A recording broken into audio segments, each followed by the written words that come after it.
Si je vous dis « ceci n'est pas un arbre, c'est un puits de carbone », vous pensez à qui? Bienvenue dans notre émission Le Parc et vous. Le Parc et vous, c'est pour vous faire découvrir les entreprises du parc et surtout celles et ceux qui les dirigent, et parfois même des métiers.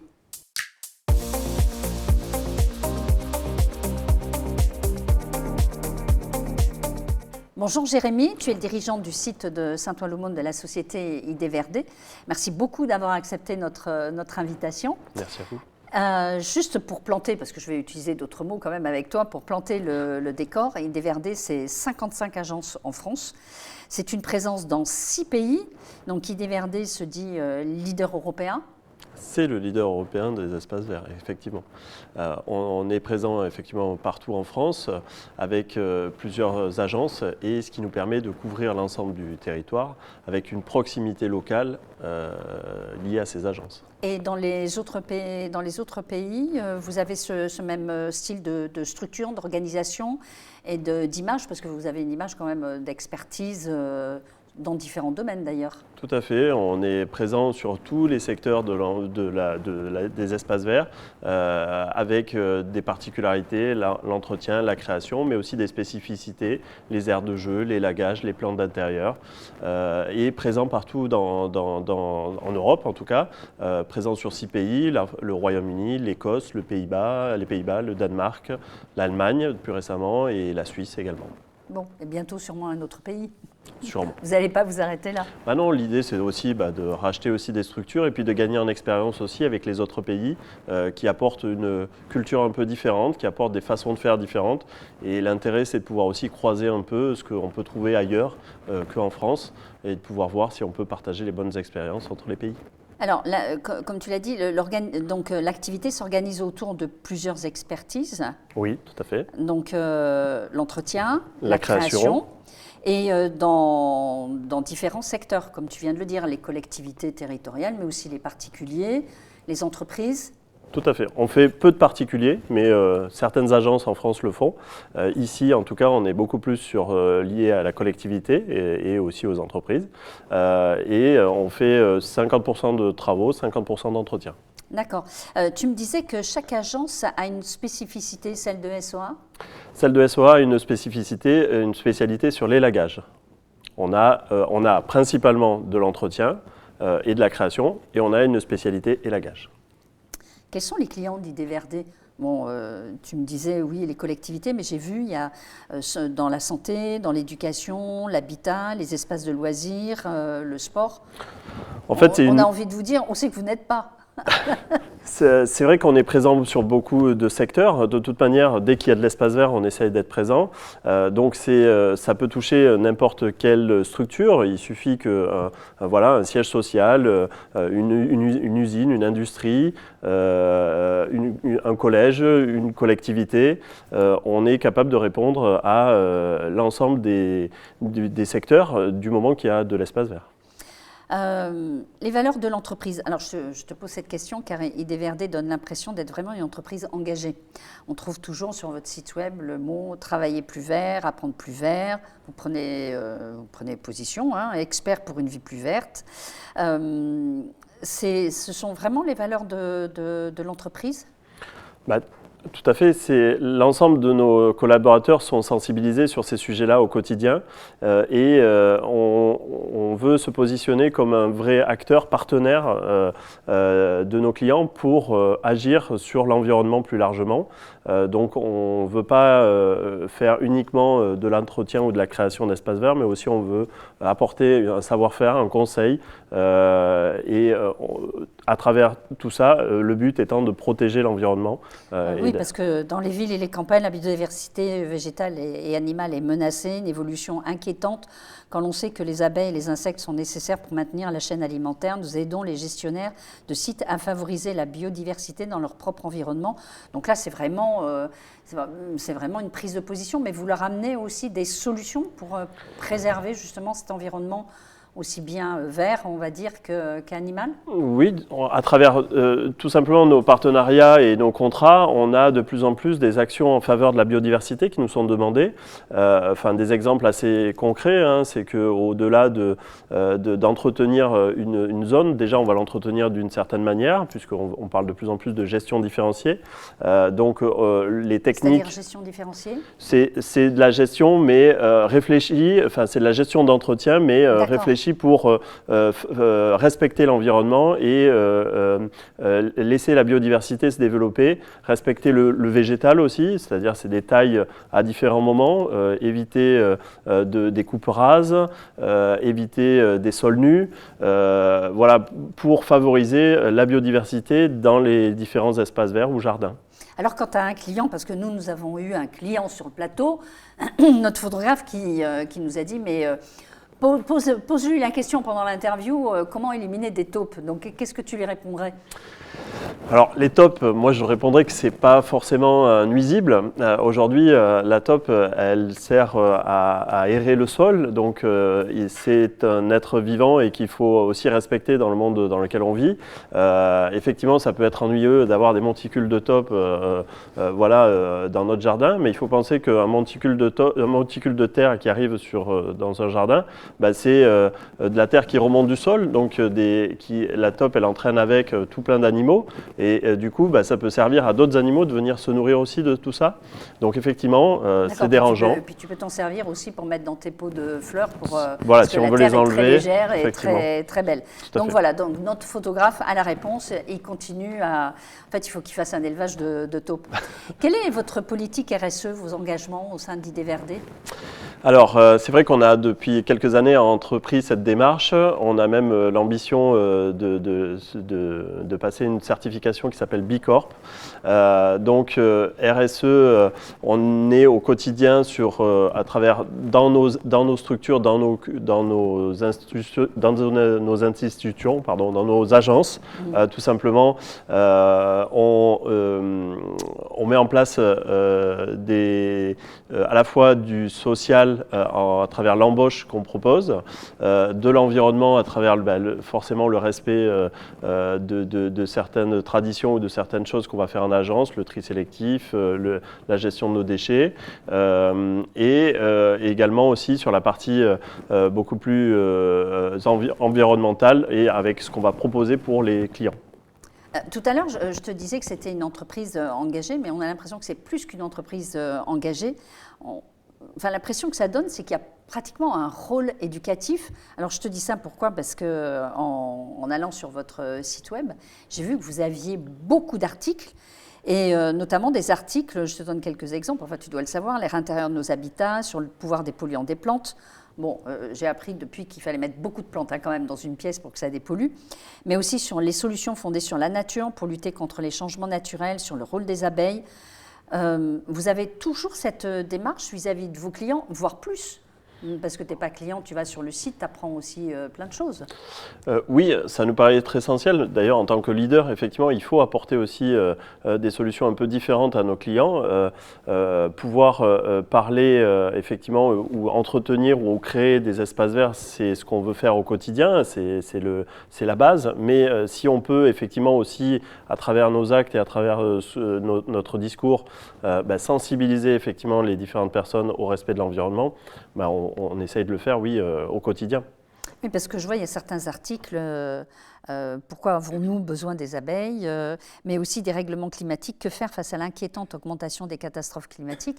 Donc vous avez différentes solutions un peu pour tout, pour déployer le vert et aussi pour respecter au niveau de notre environnement et puis la planète d'une façon plus générale. Tout à fait. Alors justement, à ce titre-là, tu m'expliquais, vous parlez de l'agriculture urbaine. Donc j'aimerais que tu m'expliques un peu ce que c'est que l'agriculture urbaine et quelles sont les perspectives.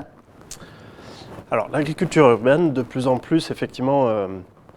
Moi, je pensais que agriculture urbaine, c'est ce que tu vois au niveau des balcons. Je te plante quelques fraisiers, je te plante quelques tomates cerises. Mais j'ai l'impression que pour vous, l'agriculture urbaine a une autre dimension. Oui, tout à fait. Aujourd'hui, on peut parler on a de plus en plus effectivement des zones urbaines qui grossissent, qui grandissent. Aujourd'hui, je pense qu'il y a des toitures qui sont inutilisées, il y a des surfaces verticales ou horizontales qui nécessitent d'être verdies, à la fois pour faire face au réchauffement climatique.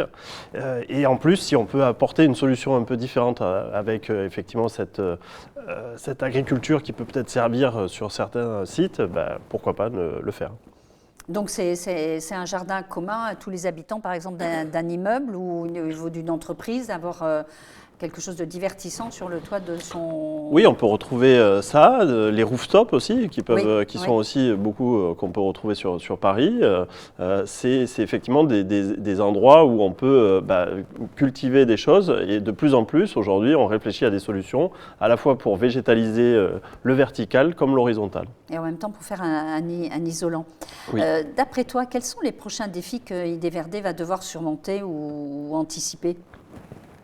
Forcément, le réchauffement climatique et l'adaptation de nos techniques, on doit s'y préparer. On doit effectivement choisir, être aussi conseil dans ce qu'on pourra planter demain, comment on pourra les planter, comment on pourra s'adapter à ce réchauffement climatique ou lutter aussi contre ce réchauffement climatique. Et puis l'eau qui devient rare. Exactement, voilà, c'est ce que j'allais dire aussi. Effectivement, après, la ressource qui va manquer à tout le monde, et aujourd'hui ça devient critique, c'est effectivement l'eau. Donc savoir comment on stocke cette eau ou comment justement on évite qu'elle déroule trop vite pour pouvoir donc la capter dans le sol, donc désimperméabiliser les sols, on en parle beaucoup voilà, aujourd'hui. Donc de plus en plus, même dans les cours d'école, on parle de cours d'école oasis, c'est-à-dire qu'aujourd'hui, les cours d'école avec un enrobé brut, c'est une aberration. Et de plus en plus, il y a même des subventions qui sont menées sur ça, le fonds vert aujourd'hui, qui permet de faire des travaux de désimperméabilisation des sols. D'après toi, alors tu parles, oui, par rapport au réchauffement climatique, l'eau, le fait qu'on débétonne aujourd'hui, on enlève le goudron, on voit qu'il y a une véritable révolution par rapport à nos environnements. Donc vous contribuez au fait d'améliorer cet environnement. Et ça, ce sont les défis aussi que vous allez devoir surmonter. Mais d'après toi, quelle est l'évolution aussi dans ce type d'activité dans les années à venir ? Je te pose cette question car vous êtes dans un domaine qui prend finalement, ce n'est pas négatif ce que je veux dire, mais de plus en plus de place dans la vie quotidienne, soit à la maison, au travail, en pratiquant des loisirs, parce que vous êtes partout en se baladant et qui contribue à modifier dans le bon sens notre environnement. Toi, tu vois quelle évolution dans votre activité ? Forcément, on a vu à travers même les périodes qu'on a passées de Covid et tout ça, où ça a été un peu compliqué et où finalement on s'est rendu compte qu'on avait besoin de cette nature. On a retrouvé un peu nos espaces verts, nos jardins à travers ces périodes difficiles. Donc je pense qu'on a de plus en plus effectivement intérêt à mettre au devant de la scène, entre guillemets, la partie jardin et la partie verte sur les différents projets qu'on peut retrouver. C'est vrai que ça ne doit pas être, même dans des projets aujourd'hui immobiliers, la partie jardin aujourd'hui est beaucoup plus présente que ce qu'elle a pu être à une époque, même si aujourd'hui il y a quand même elle est peut-être sous-estimée à certains moments ou en tout cas mis encore un peu en fonction des budgets qui restent, mais je pense que tout l'intérêt il est là, c'est aujourd'hui de prendre beaucoup plus d'envergure sur les travaux d'aménagement, sur les différentes façons d'aménager et de savoir gérer notre espace naturel ou nos espaces naturels ou nos espaces verts. C'est quelque chose qui devient fondamental pour notre avenir et pour l'avenir de nos enfants. Alors tout à l'heure, je te demandais l'agriculture urbaine. J'ai une autre question à te poser parce que vous dites il faut déjà penser nos espaces publics de demain. Et j'aimerais que toi, tu arrives à me décrire les grands principes à quoi ressembleront nos espaces publics demain. Je pense que pour moi, enfin en tout cas, un espace public, ça doit être un espace déjà de partage, de convivialité. Donc un grand jardin, potager que tout le monde se partage, avec plein de taupes. Ça serait l'idéal. Après, Ouais. effectivement, aujourd'hui, on travaille aussi beaucoup sur justement ces espaces de vie parce qu'on veut que les gens se réapproprient aussi le jardin. Alors, on le fait souvent avec nos clients, les bailleurs sociaux ou des acteurs comme ça qui ont besoin que les habitants qui sont dans des étages, ils ont besoin de revenir prendre de l'espace dans leurs espaces verts. Et donc, on retravaille vraiment ces espaces pour que ce soit des zones d'accueil, de convivialité, où les gens puissent se retrouver. D'échange, tout à fait. Et alors, on peut le dupliquer aussi sur la partie un peu plus collectivité, où effectivement, sur des places centrales, ça peut être des places sur lesquelles on vient échanger aussi, beaucoup plus vertes, où il y a moins de circulation forcément, voilà, et où effectivement les gens vont pouvoir vraiment se retrouver. On parle vraiment de lieux de rencontre, d'échange, on parle aussi de cinquième place ou de cinquième lieu de vie dans un jardin. Voilà, je vais retenir lieu de vie, ça me plaît bien.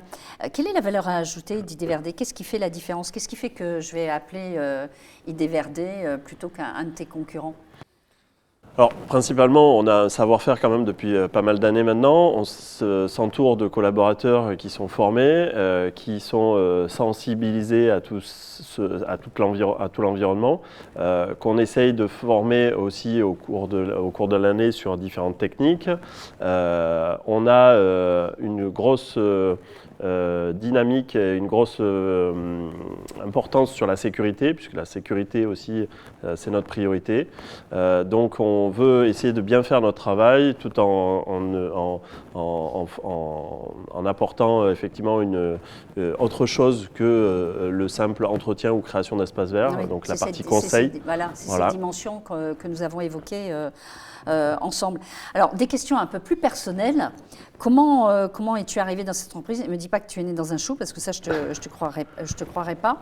Donc, ou dans une rose, on ne sait jamais. Hein. Donc, qu'est-ce qui fait que tu es tombé dans cette activité, déjà, au départ? C'est vrai que déjà depuis mon plus jeune âge, je suis attiré par l'environnement et la nature, puisque j'ai grandi en Aveyron, dans un milieu assez rural. Donc déjà, c'était la première passion, c'était la nature, l'environnement. Et puis, j'ai fait tout un tas de cursus, j'ai fait un cursus ingénieur environnement, écologue, c'est présenté à moi les premières expériences professionnelles en tant que conducteur de travaux dans la partie espace vert. Puis depuis, je ne suis pas sorti de ce milieu-là, j'ai gravi les échelons et voilà comment aujourd'hui. Donc, et qu'est-ce qui t'a poussé à intégrer Idées Verdées, toi, personnellement? Alors Idées Verdées, j'avais toujours, à l'époque d'ISS, c'était un peu plus compliqué, j'avais un peu plus des fois de réticence à venir, parce que c'était un groupe qui ne m'attirait pas forcément au début. Et puis finalement, après cette branche d'ISS qui s'est transformée en Idées Verdées et qui s'est spécialisée vraiment sur tout ce qui est les métiers de la nature et de l'environnement, j'ai trouvé qu'il y avait beaucoup plus effectivement de facettes dans le métier qu'on découvrait. On parlait de sens du coup par rapport à ma formation et mes envies et mes convictions. Et donc en fait je suis issu d'un rachat d'une structure puisque Idées Verdées pour arriver à ces 55 agences, régulièrement rachètent des sociétés. Et donc, j'étais directeur d'une société à Bordeaux qui a été rachetée par Idées Verdées.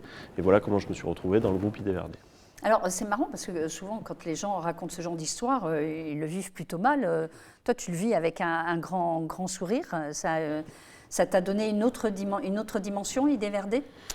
Alors non seulement ça m'a donné une autre dimension, mais en plus ça m'a permis de m'épanouir aussi personnellement, puisque comme je vous le disais de Bordeaux, en fait je suis remonté en région parisienne pour rejoindre ma compagne aujourd'hui avec qui on a 2 enfants, donc c'est vraiment un épanouissement à la fois personnel et professionnel. Professionnel. Qu'est-ce qui te fait avancer toi? Quel est ton moteur? Pour moi, l'intérêt et l'important, c'est toujours de découvrir des nouvelles choses, d'essayer de proposer toujours des nouvelles choses à nos clients, de pouvoir effectivement allier effectivement mon intérêt à la protection de la nature et de l'environnement en faisant notre métier d'entretien ou de création d'espaces verts. Je voudrais qu'on revienne juste sur un point, zoom sur le programme des solutions fondées sur la nature pour lutter contre les changements naturels. Vous y croyez vraiment à votre discours? Parce que quand on lit les différents documents, vous vous dites qu'il faut qu'on arrive à lutter contre les catastrophes climatiques. Nous, on est un contributeur et on est important. C'est un vrai discours au sein d'IDVRD? Ah oui. C'est ton discours à toi aussi, à titre personnel? Parce qu'on se rend compte que même les collaborateurs tiennent ce même discours. Je pense qu'il faut être déjà passionné par ce qu'on fait et passionné par la protection de l'environnement de manière générale, donc ce qui est mon cas. Moi, oui, tout à fait, je me retrouve tout à fait dans ce sens-là et dans ces explications-là. Et après, c'est de notre directeur PDG jusqu'à l'ouvrier. Je pense que si on a un minimum la fibre un peu nature et environnement, oui, on doit partager. Donc c'est une passion qui vous anime tous. Oui. C'est une passion. Avant de clôturer notre échange, j'aimerais que tu tires une question au hasard et puis que tu répondes avec beaucoup de sincérité, bien sûr, et beaucoup de franchise. Alors, ta question. Alors, la question, quelle est votre citation préférée ? Alors, citation préférée, moi j'aurais plutôt tendance, j'en ai peut-être, c'est peut-être deux phrases ou deux dictons qui ont un peu drivé toute mon... me dis pas que, comment on dit, pas qu'au balcon, Noël, non, c'est où sans savoir, c'est pas des trucs de jardinier que tu vas me sortir. Non, pas de jardinier, mais plutôt de choses générales. C'est que, en général, on fait ce qu'on dit et on dit ce qu'on fait. Ça, c'est un dicton qui a aussi tout son sens chez moi, en tout cas chez IDVRD et chez moi personnellement. Et puis une deuxième phrase aussi, c'est que un travail opiniâtre vient à bout de tout. Et ça, c'est aussi un dicton que j'essaye de partager dans mon environnement et au quotidien. Pas pour les taupes, si. Écoute, en tout cas, je te remercie beaucoup, Jérémy. Merci, Vannou. Quant à nous, nous nous retrouvons très bientôt pour un autre rendez-vous. Merci de votre fidélité, merci de nous suivre et d'avoir regardé cette vidéo jusqu'à la fin. Vous retrouverez les coordonnées de Jérémy et de la société IDVRD à Saint-Ouen-l'Aumône. Abonnez-vous, likez, commentez, partagez. Suivez-nous sur les réseaux sociaux et sur notre chaîne YouTube. Un grand merci à toute la régie et à notre photographe. À bientôt, surtout prenez soin de vous, dépolluez vos intérieurs avec les plantes, verdissez vos environnements, mettez du vert dans votre vie.